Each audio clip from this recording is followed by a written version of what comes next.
তোমার ফেভারিট আলু পরোটা আর সিঙ্গারা ভাজি। ও অনেকদিন তো সিঙ্গারা খাওয়া হয় না। হ্যাপি? হ্যাঁ তো হ্যাপি না তো আমি হ্যাঁ, সিঙ্গারা তুমি খুব হ্যাপি, পছন্দ তো আমিও আমার। হ্যাপি। আসলে বাচ্চাদের পছন্দ মতো কিছু বানালে খুব ভালো লাগে। ওর জন্য সিঙ্গারা ভাজছি আর আলু পরোটা বানাবো, ওর খুব পছন্দ।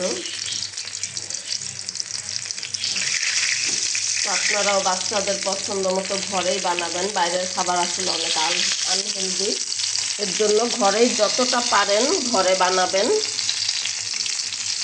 রোজার দিন ওরা কিন্তু তেলটা খুব পুরনো দিয়ে ভাজে, অনেক দিনের তেল দিয়ে ভাজে, এর জন্য অনেকের স্বাস্থ্য খারাপ হয়ে যায় বাইরের ভাজা পোড়া খেলে। এর জন্য বাসায় যতটুকু সম্ভব বানানো উচিত। সিঙ্গারাটা ছিল কলিজা সিঙ্গারা, ভিডিওটা করতে পারি নাই, একা ছিলাম তো এর জন্য দেখাইতে পারি নাই। কলিজা সিঙ্গারাটা কিন্তু খুব মজা লাগে খেতে, এই তো আর কি।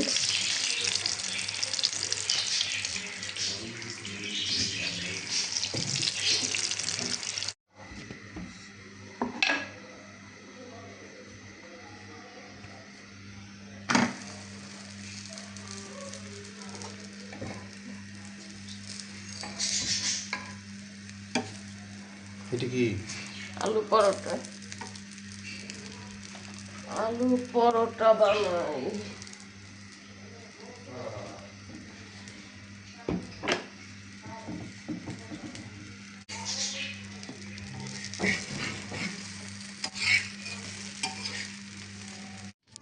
আজকে একদম সিম্পল ইফতারি, সবাই একটু সিঙ্গারা, একটু আলু পরোটা, কলিজি ভুনা, সালাদ, চিরা, শরবত, এটাই খাওয়া আসলে ভালো।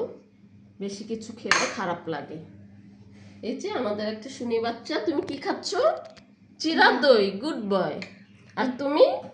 আলু পরোটা ফেভারিট এই ছেলেটার, সিঙ্গারা আলু পরোটা, বাস এই তো ইফতারি। আল্লাহ হাফেজ সবাই।